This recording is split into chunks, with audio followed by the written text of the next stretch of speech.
My son had people calling me and threatening me and my family. Threatening you and your family how? Well, what they were doing was Googling me and telling me like where I lived, what my wife's name was, what my son's name was, and watch when they walk to school. This is the plaintiff, Theodora Stoltz. She says she hired the defendant to paint her Victorian home. She gave him $1,400, and the louse never even showed up to do the work. He must be crazy if he thinks she's going to let him get away with ripping her off, and is suing for the money she gave him today in this courtroom.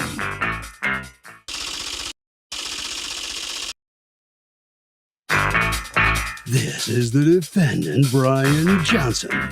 He says he started the job, but then the weather turned bad, and he had to put things on a short hold. The plaintiff became belligerent and started leaving threatening messages, saying she was going to harm him and his family. Owe her a refund? No way. He's accused of taking his sweet time.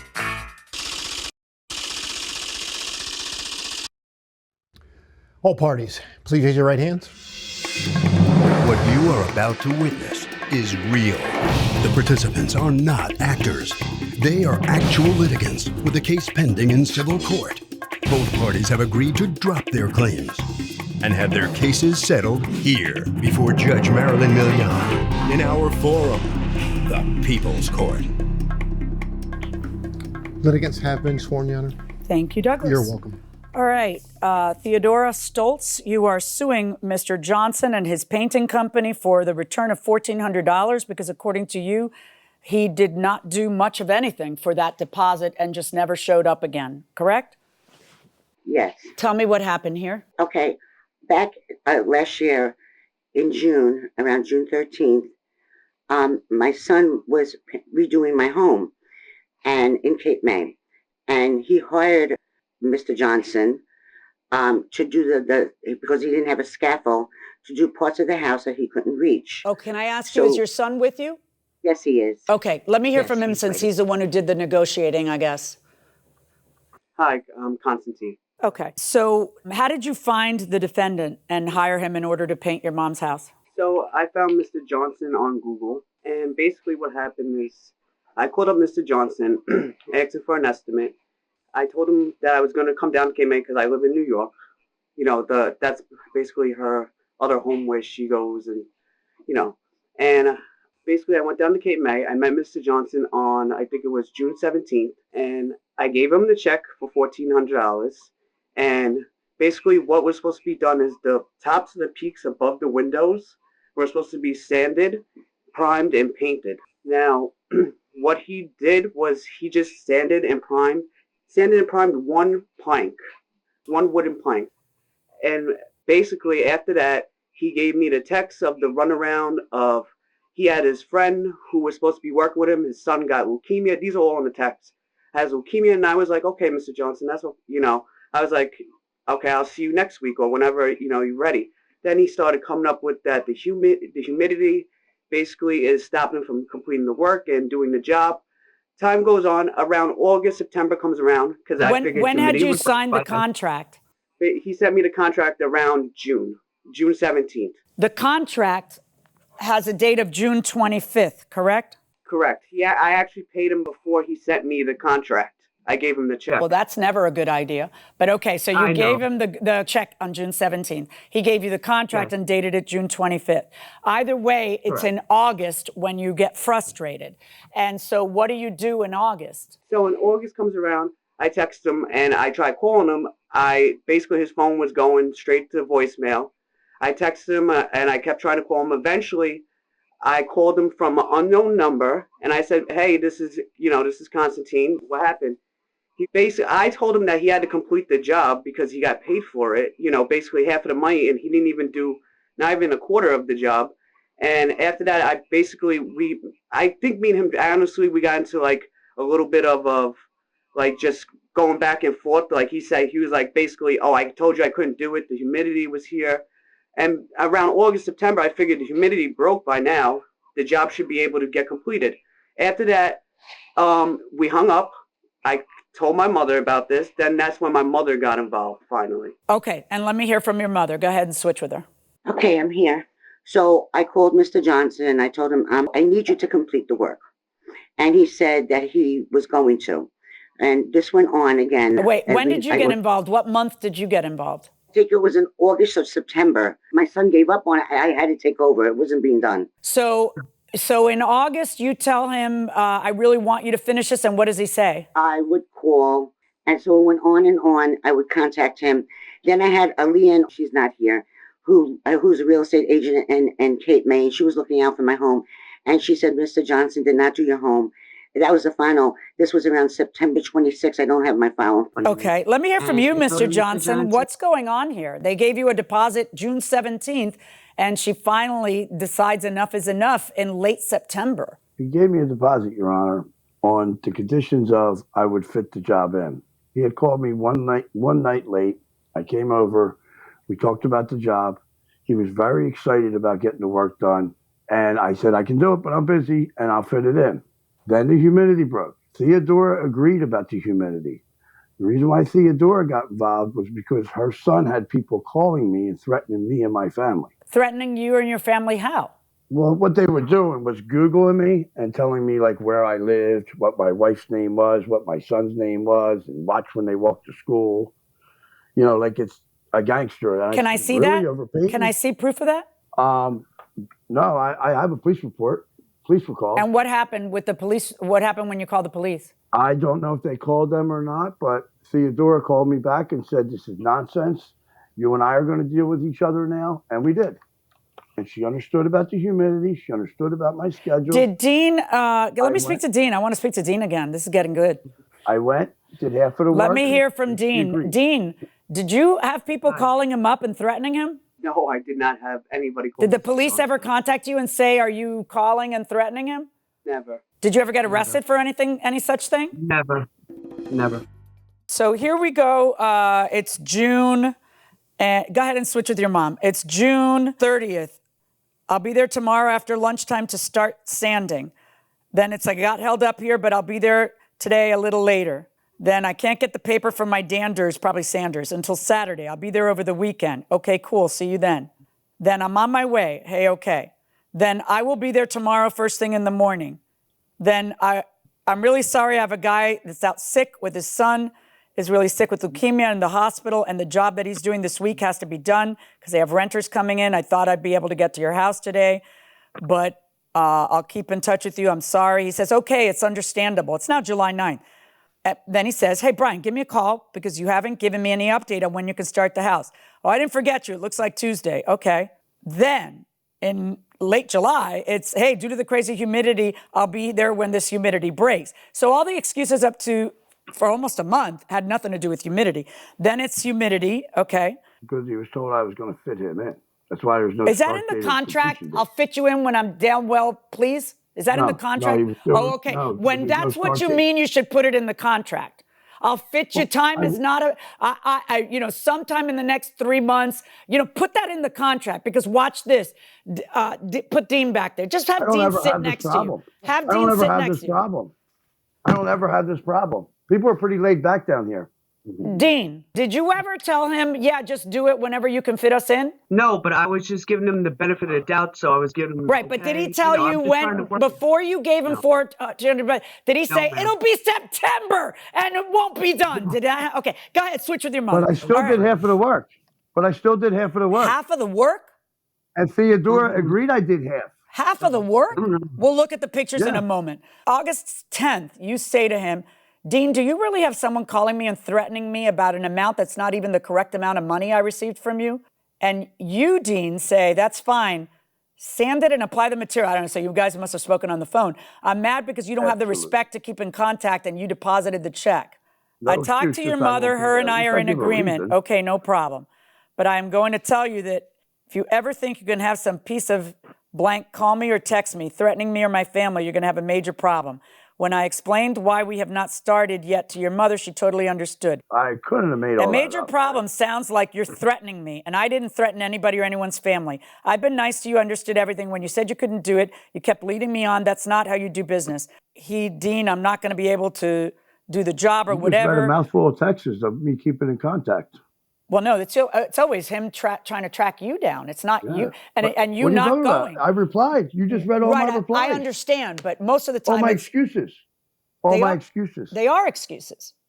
Well, I'm still keeping in contact. Right. But it's always, Okay. I'll be there tomorrow, and Okay. then you're not. I'll be there Tuesday, and then you're not. Let's talk about the job. It's like, thanks, buddy. That's all I need. Call your mommy. Grow up like you're a little kid. What is this stuff? All right, Well, that's what you initiate when you want to threaten me and my family. So now you didn't quit because he threatened your family. I didn't quit at all. I didn't quit at all. I never quit. Right. So now mom is in charge, and it's August. And mom, tell me about the discussions you have with him. September 28th, I think it was. And Leanne told me, Brian Johnson told me he did the work. Oh, he told you he did the work? Right. And then Leanne called me and told me that he didn't do the work. And then I said, Brian Johnson, did you do the work? And then I disconnected from him. I said, I'm out of this. You see anywhere in that text where I said I did the work? They're either excuses or I did the work. It can't be both. Can't be both. Well, what work did you do? Explain to me what work you did do. Because at some point you say, okay, we're even. Hold on, don't talk over me. At some point you say, okay, we're even. You know, that deposit will cover the work I did do. How much work did you do? Did you do half the job? There was one gable end that had to be done, and then it was a step down and that high work there above the roof. Half of it I've done. She agreed it was half. I don't care what she agreed. I care if you can prove you did half. Do you have pictures that show that you did half the work? Oh, it doesn't, yeah. Can I see them? Sure, that's what I'm getting right now. While you're looking for those pictures of you doing half the job, I'd like to take a look at the pictures. I'm just reading the texts that she wrote to Hector about. That the Adora has sent Hector's me. probably the guy who threatened me. Mr. Johnson, stop talking over the judge. That Ms. Stoltz sent. Yeah, well, I'm sorry. I'm a busy man. Yeah. I'm working. You know what? I'm working too, Mr. Johnson. Is this a picture of, what is this a picture of? Small portion painted over, flaking paint, and not sanded first. There it is, sanded. One plank. What's going on with the window frames? There it is, sanded. What's going on with the window frames? They're not sanded. The window frame was sanded. See it? See the wood? But not painted. Well, no, it wasn't at that point yet. Okay. All right. So what did you do besides sand? The wood? You see the wood sanded right there? Your Honor, my son sanded those windows.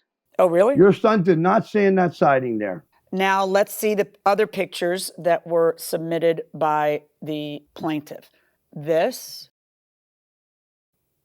That's where I worked, right there. I didn't do anything there. That's where I worked. Nothing there. That's where I worked. That's still the same portion that you worked? What'd you do? Work on a... Well, yeah, it is. It's the exact... I did not work on the side of the house. I worked on the front. Okay. This picture is the exact same picture over and over because I can see where the wood is sanded. Yeah. So your job was to do the top of the house, and you were going to get paid $3,000 to do the top of the house, correct? Yeah, they agreed. Right. And how much of the top of the house do you say these pictures show you did? Because right there. That's it. Right there, this is the only thing you right did. There, siding. And you delayed them June, July, August, September. You delayed them 3 months. You know what? Return their money, okay? This is a contract, and you have a legal obligation to abide by the contract. So you are going to return it's not a contract if they didn't sign it. It's not a contract if they didn't sign it. You know what? I'll tell you what. I won't even take your painting advice, but I'm certainly not going to take your legal advice. Verdict for the plaintiff, $1,400. You ought to be off the bench.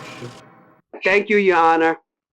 So the defendant loses big time here in the People's Court. Mr. Johnson, let me give you an opportunity to, in a decent way, tell me how you feel about the outcome. The judge didn't see my evidence. Why is she didn't that? want to see it. She did not want to see Put her my off. evidence. You put your customer off. 3 months. Oh, you haven't done any work. I thought it was excuses. You've run out of excuses, Mr. Johnson. I'm sorry, but you've lost, and that's no need to be sorry. No need to be sorry. See what Mrs. Stoltz has to say. Ms. Stoltz, how do you feel about this? You're elated, and you think he's kind of nasty, don't you? Yes, I do, and I'm so sorry for the judge that you would treat the judicial system the way Mr. Johnson just did. No kidding about that. You're going to get your money back. I guess you're certainly not going to let him come back and work, are you? No. Absolutely not. All right, congratulations. You are going to get your money. No question about it. So, Doug, this is a case where time becomes critical, and 3 months to wait for a job is just too long. However, if you have a contract similar to this, and if you really want to make sure that it gets done on time, we've talked about this before, there are magic words. Time is of the essence. Write those words down in your contract, and that means the due date is the due date. I worked as a clerk for the 4th District Court of Appeal and was wondering when a defiant defendant is name-calling Judge Miliana, being disrespectful to her, can you not sentence them to jail for contempt? Oh, wouldn't that be nice if I could do that? One of the hardest things of about 20 years at hard labor. You're right. About adjusting to television was that I lost my contempt powers because the procedure through which you watch these court shows are all. It was the genius of the People's Court back 38 years ago when it was created, is that it's all binding arbitration, a concept in the law called binding arbitration. So I lost my power that I had in Florida to throw people in jail for sassing me, which I tried to use very little, but you know, I can't use it here. I don't have that power. And emotions run high in these cases. They do. I mean, people get hot, and usually not over the money, but over the principle. And you know, that's why I've always loved small claims, because it's never about the money. It's always about the principle. This is the plaintiff, Tiffany Miller.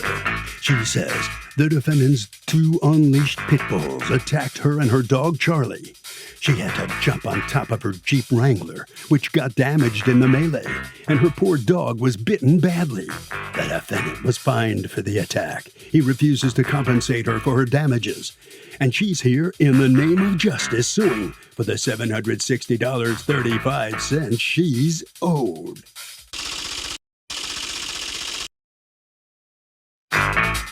This is the defendant, Albert Piccolo. He says his dogs did unfortunately get out. He told the plaintiff he'd pay for her vet bills if she promised not to call the cops or animal control. The plaintiff blatantly ignored him. A bunch of cops showed up and issued him $1,500 in fines. Now his reputation in the neighborhood is ruined. It's all the plaintiff's fault, and he's not paying. He's accused of having vicious propensities.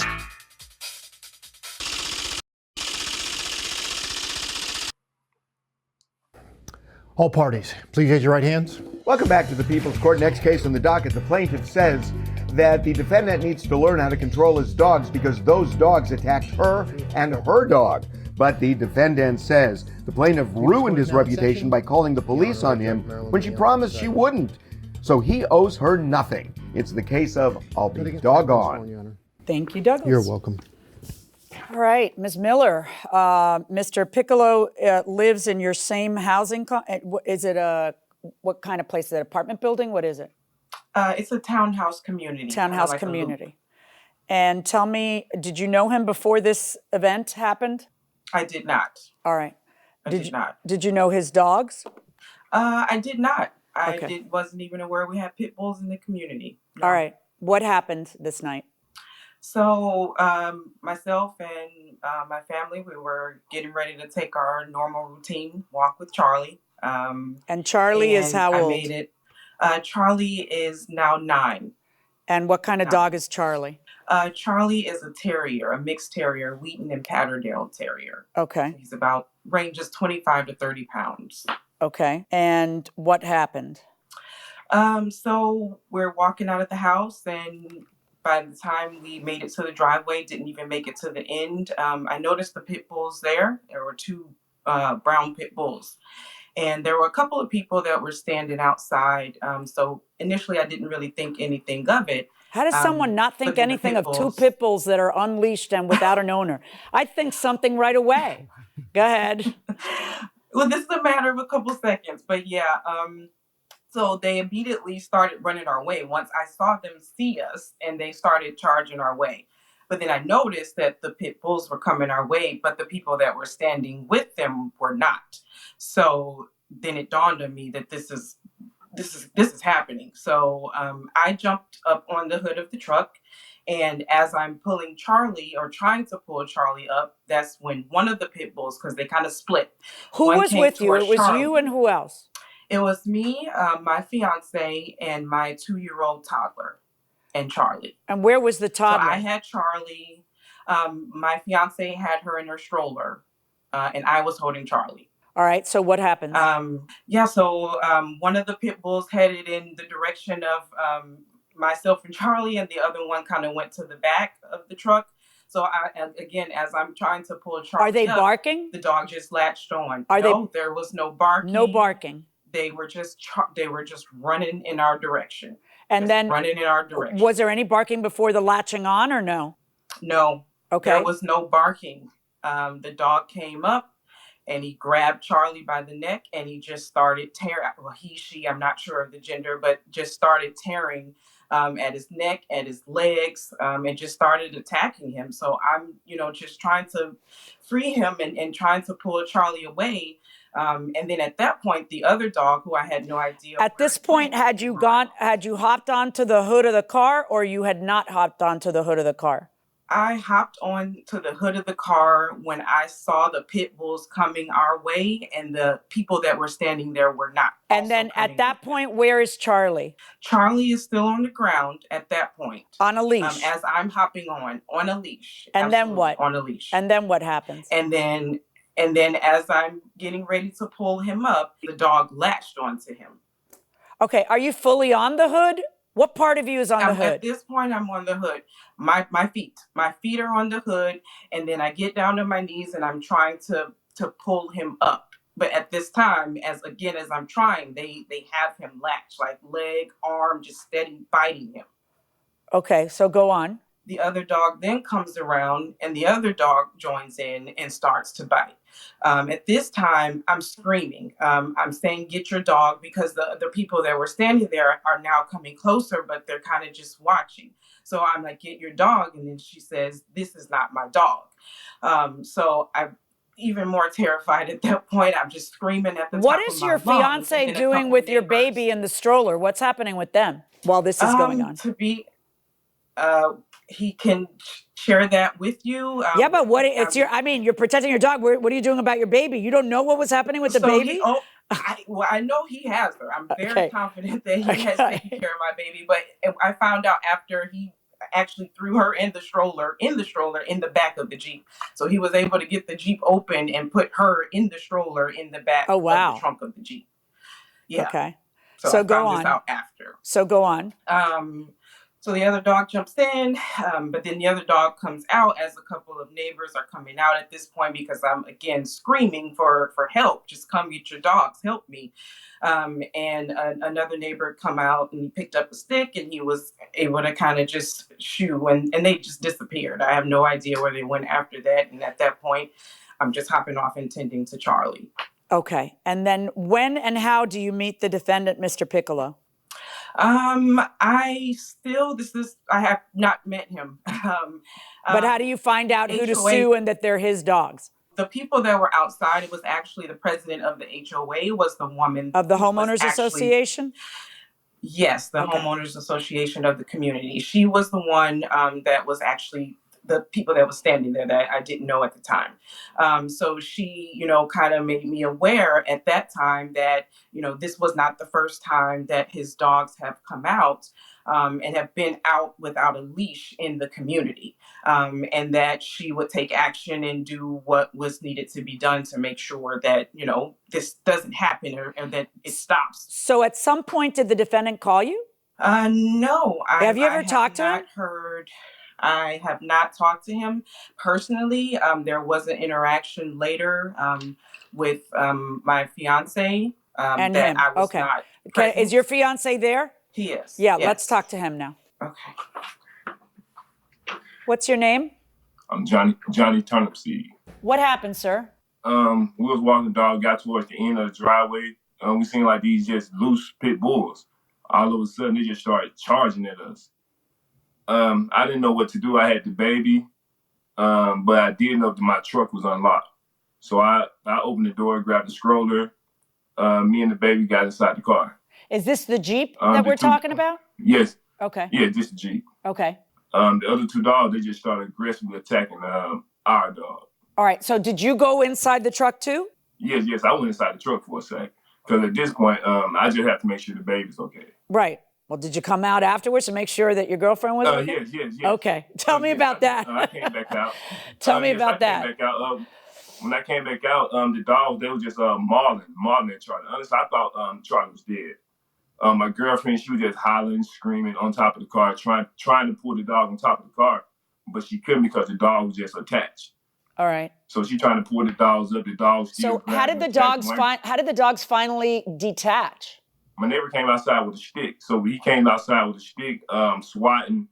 The dogs kind of got loose. Another guy called the dogs, said, "I know who the dogs belong to." So then he's called the dogs, whatever. They got him and they went somewhere. Okay, Mr. Piccolo, what happened that night? So I was in my house in the middle of repairing my fence in the backyard because the dogs have gotten out about 2 or 3 times before this.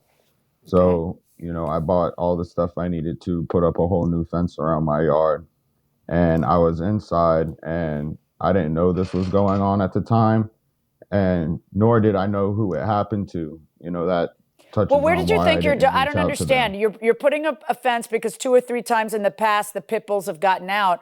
Where did you secure your pit bulls that night that they were able to get out again? In the yard. The fence was done. I didn't leave them out there with no So how fence did they up. get out? They dig underneath the fence.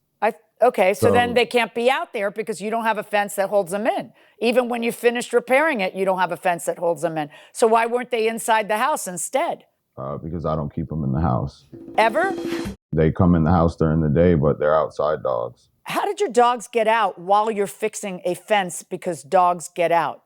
I thought that it was the old fence. There were certain parts of it where they were pushing the panels off and they were squeezing out through the fence. This was the first time they ever dug out underneath the fence. So I thought a new fence, a solid fence, would contain them in the backyard, but clearly that didn't happen.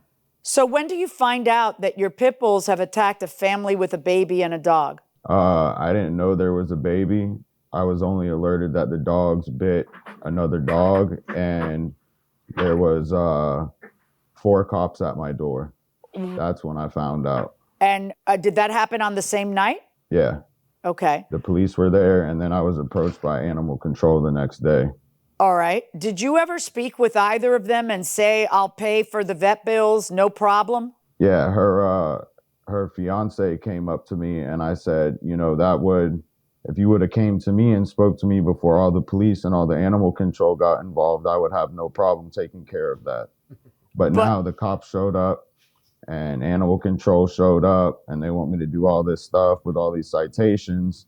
So, I'm just going to do what the law and the police are telling me to do at this point. And force I a don't judge have to... thousands. Right. But what do you think is going to happen with the vet bills? Because you think they should have to pay for them? No. But I also didn't think that the cops needed to be called. And in the paperwork I was served, Miss Miller requested that I was fined and cited for what happened instead of wanting me to pay for the vet bills and everything. Which Well, I no, would've there's had no problem instead. She doing. gets to do both.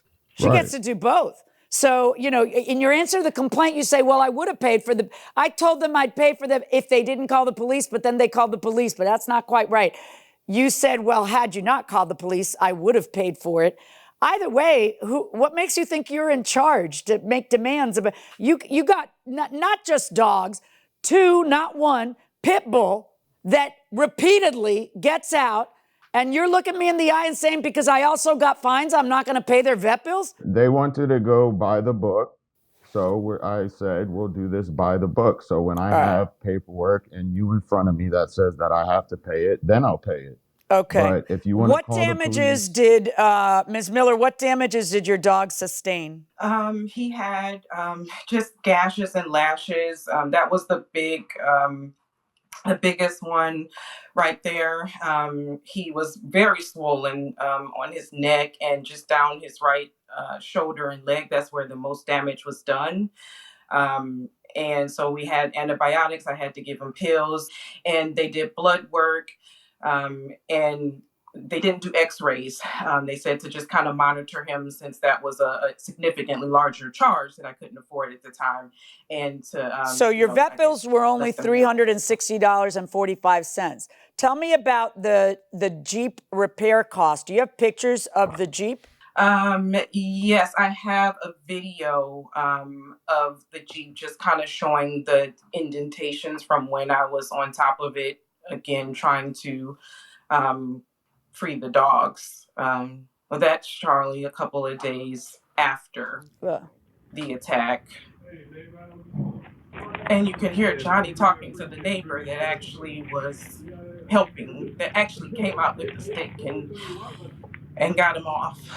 Why were you saying, Mr. Piccolo, in your answer to the complaint, that the defendant's fiance pulled a gun out on your dogs? The original story that was told to me was that his fiance wasn't even there, and that the way he got my dogs off of his dog was he pulled his gun out, and when he put a chamber in the round, the sound of him chambering a round scared the dogs away, and that I'm lucky he didn't shoot my dogs. Who told you all that? Her fiance, when he approached my vehicle when I was pulling into the neighborhood. He said to you, I had a gun on your dogs? Yeah, and that the sound of him chambering around scared them away. Mr. Piccolo, what ends up happening? Animal control gives you some citations that total what amount? $1,500. Did you pay them? I have received, because of COVID, about 6 different changes of the court date to go for the citations.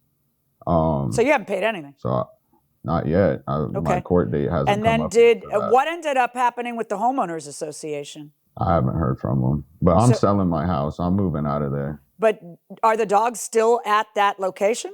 Are they with you? Okay, and why aren't they with you? They're staying with my brother-in-law. Okay, why? Did the police require it? Did the homeowners association require it? What happened? No, ma'am. I currently do not live at that residence. Okay. And I'm staying with my family right now. And they already have a pit bull of their own. And I also have a multi-poo, a little 3-pound dog. And that one's with me. And my brother-in-law has a good amount of property, and he's just watching after my dogs until I purchase a new home. Mr. Piccolo, what's your defense to paying the vet costs and the Jeep repair costs? She has stated that there was many gashes, both dogs latched on. If you read the report, there was 1 puncture wound.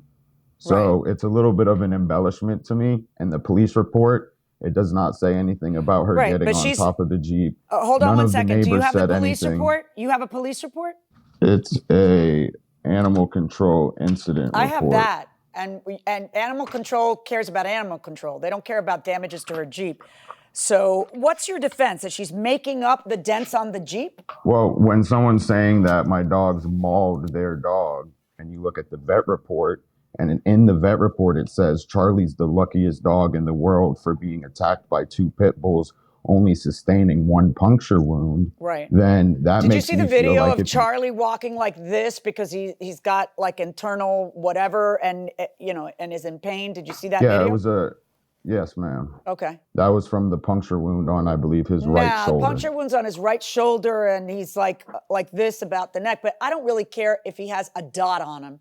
Your 2 dogs got out. They've repeatedly gotten out 2 or 3 times. You can't control the dogs. You don't deserve to be a pit bull owner because it's not the pit bulls, everybody. And that's don't what I'm send me doing. letters about pit bulls. Pit bulls are what they are. They're an animal. It's the pit bull owners that's the problem that end up in front of me. It's the ones whose dogs repeatedly get out, and it's always a pit bull. It's never a fluffy, poodle that gets out and ends up with attacks in front of me. It's always a pit bull. The people who should be the most careful aren't. So I don't really care if the dog had a hangnail. If the vet costs were $360.45, you're gonna pay them. And now there's problems on the hood. 2 people testify about how she's crawling on the hood to get away from your pit bulls who are unleashed and loose and attacking her dog. And you think I'm going to slice and dice and figure out if that whole, first of all, the car looks perfect except for the little dents on the car. And you think I'm going to call them liars? You think I'm going to call them liars? You weren't there. Well, maybe that's why you need to be around where your pit bulls are. All right, so I'm ruling in favor of the plaintiffs in the entire amount, $760.35. Pay them. Thank you, Judge. Thank you.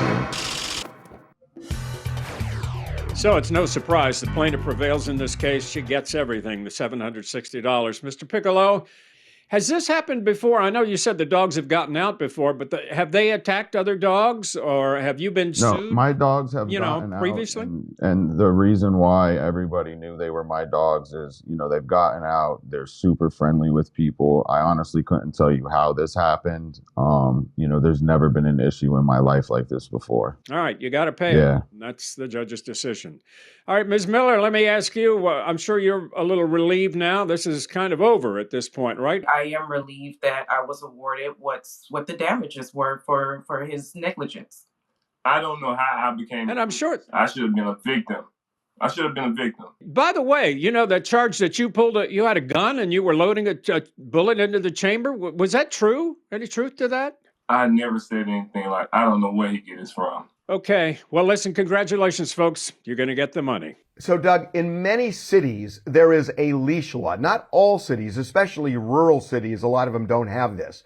But the cities that do have leash laws, essentially they imposed automatic liability if somebody allows their dog to go out in public without a leash. And the reason is you need to be able to control your dog. And because you're not having the dog on a leash, that dog can roam, that dog can bite, that dog can menace.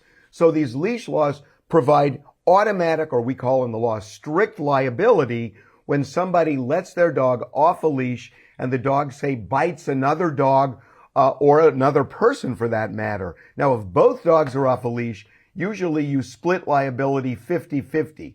But the leash law is king. And if you want to know if you have one in your city, go online and check. John, was Marilyn a bridezilla? What was your favorite part of your wedding day? I'm not sure what a bridezilla is, but it's probably not a good thing. Yeah, it's a cross between bride and Godzilla. Right. No. Marilyn, you are the consummate planner. Everything's got to be planned out, every detail covered. Thank God for that. I've been the beneficiary of that most of my life. But that day, I think things went pretty smoothly. Everything went really well. And no, I wouldn't. Yeah, because you just showed up. I pretty much That's did, all yeah. you had to do. Yeah, all looks smooth to me. Right. That's right. But every time when you have a wedding, things are going to go wrong, no matter what. Nothing's going to go exactly as planned. And I do remember at one point, my clutch got stuck on my car when my friends were moving it. Remember that? And, yeah, you were in a limo with your wife going to your wedding reception. And we were already seated, though, weren't we? We were seated, right. And then your friends who had driven your ridiculous car, whatever it was, to your old Porsche. Said the clutch got stuck. Said the clutch got stuck and they had to leave it at a 7-Eleven. And what did I do? You got up. Right. You literally got up. Well, yeah. And you looked at me and said, I'll be right back. I'm just going to go get the sleeves. I grabbed your suit. I said, do you see me? I'm in a bridal dress. Right. I don't think you're going anywhere for a car. Right. And then your friends were like, just tell us what the trick is. We'll go back and get it. Tell us what the trick is. That was my last chance to just run out. No, it's too late. I was already married. No, it was too late. No, we got it squared away. Are you kidding me? There's not anyone within the sound of my voice who doesn't think that you're ridiculous. That'll do it today. We'll see you tomorrow on the People's Court.